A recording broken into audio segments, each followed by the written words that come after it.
Aujourd'hui, je vous présente donc notre projet qui consiste en la création d'un groupe de parole pour les patients, mais également les proches de patients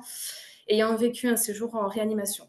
Donc, ce dispositif, il a avant tout pour but de donner accès à la parole et à la symbolisation dans un environnement qui se veut approprié et accueillant, permettant donc la création d'une communauté d'expérience et le tout mené et animé donc par la collaboration entre une psychologue, en l'occurrence moi, mais aussi du personnel soignant qui sera présent.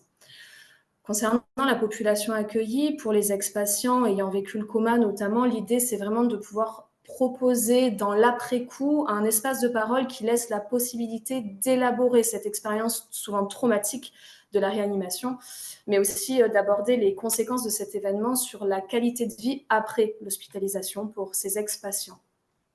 Quant à l'entourage, lui, souvent il a évolué dans un univers hyper médicalisé, avec certaines incertitudes, il a pu se sentir,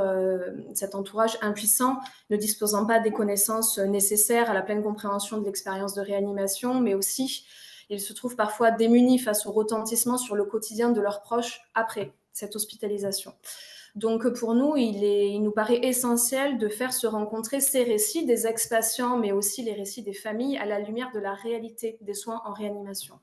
Du coup, voilà, le parti pris de notre projet, c'est vraiment de reprendre la chronologie de cet événement qui est un événement partagé, mais qui est éprouvé dans des dimensions différentes pour les familles et les patients. Et ça permettrait du coup de revenir sur les faits, d'élaborer un récit commun avec cette triangulation patient, proche et soignant.